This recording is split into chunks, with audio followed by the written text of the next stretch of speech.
The first question I have is about the steps that need to be taken before IT is cloud ready. I'm wondering, what kind of role does Software AG play at this preliminary stage? Yeah, so Software AG is a software company that provides software for the cloud and also consulting services. So our consulting services, they have developed a methodology which is called Cloud Ready. With this methodology, we make a check on a company, how the company could implement the way to the cloud. This is a consulting methodology, so because to go to the cloud means which application, how to change processes, how to change responsibilities, how to change organization. So a lot of things have to be analyzed before technically you can go to the cloud.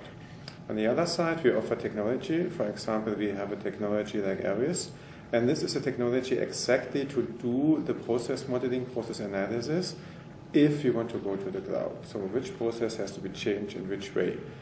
And the third, we offer software for the cloud. That means the ARIS Connect, for example, is a system that runs in public, private, and hybrid clouds. So consulting services, a tool for the process modeling, and tools for the cloud as an offering. Okay. I'm glad you mentioned hybrid cloud, because it seems that there's consensus that this is going to be the primary adoption model, at least for the near term. What would you say to a customer who runs a hybrid infrastructure? How does Software AG's licensing and technology accommodate the customer who wants to build a private cloud but then maybe burst for additional capacity? Yeah, I think it's not only the capacity. I think, for example, going back to ARIS, we have two ARIS technologies. One is a technology we have since many years. Companies are using it on-premise. Now with ARIS Connect, this technology can also be hosted in the cloud. And so we can combine on-premise with cloud offerings. The business people using more the cloud service because it's easier to access, it's easier to use. The IT experts using more the on-premise.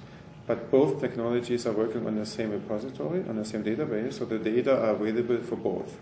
So this is not only a question of technology, also from architecture, that you support both.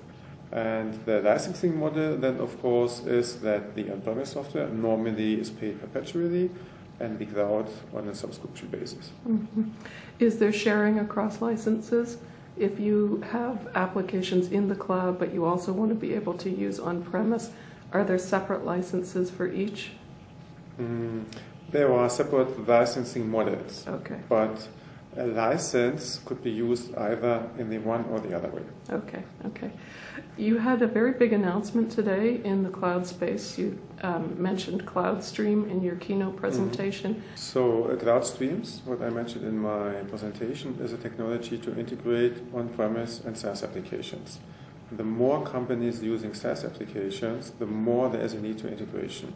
It's the same situation we saw 10 years ago in the enterprise world.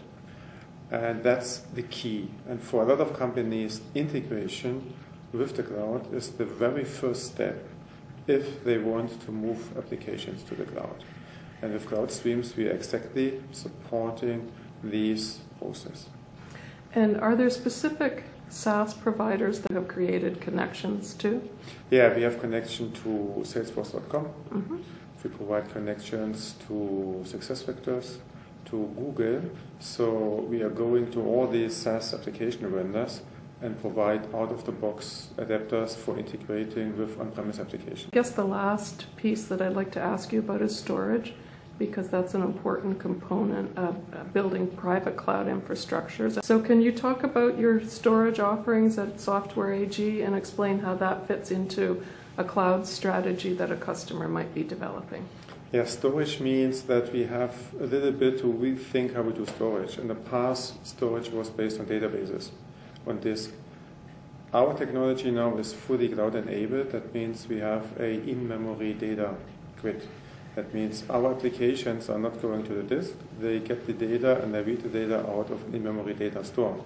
So, and this gives companies the scalability to scale up and to scale out based on in-memory data structures So, and not on disk. The disk is really a persistence layer for historical data and historical data analysis.